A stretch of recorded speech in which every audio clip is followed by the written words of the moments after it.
Kuna maneno matatu rahisi, lakini yana uwezo wa kubadilisha dua yako, kuyapunguzia uzito wa moyo na kufungua milango ambayo haukuwa na nguvu ya kuigonga.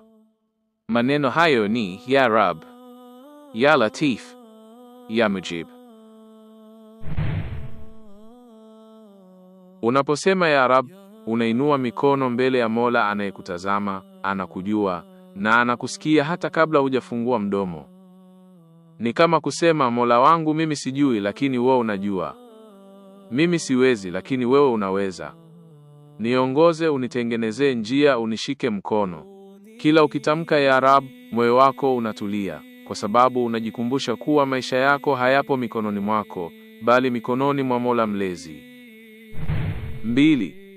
Ya Latif, mwenye upole wa siri. Kisha unasema Ya Latif. Hapa unaomba ule upole ambao hauumizi, ule msaada unaokuja taratibu, bila kelele, bila vurugu, bila ugumu. Ya Latif ni dua ya wale wanaohitaji faraja, wale wanaopitia maumivu ya ndani ambayo hawawezi kusema kwa mtu yoyote. Nikisema Ya Latif, ni kama kumwambia Mola, sahihisha mambo yangu kwa upole wako, rekebisha hali yangu bila kuniumiza, kaa nami kwa huruma isiyojulikana na wanadamu. 3. Ya Mujib, mwenye kujibu dua.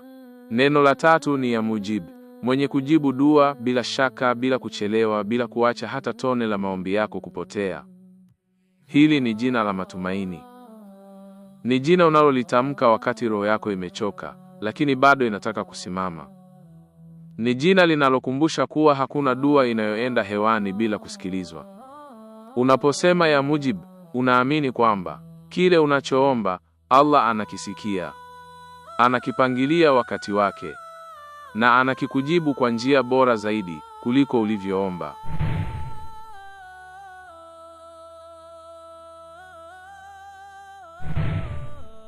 Kutuliza moyo Ya Rab, kupata msaada usio na maumivu Ya Latif, kujibiwa dua zako Ya Mujib. Jaribu leo kusema Ya Rab, Ya Latif, Ya Mujib. Mola wangu mwenye upole, mwenye kujibu dua, nifanyie mambo yangu kuwa mepesi. Hitimisho.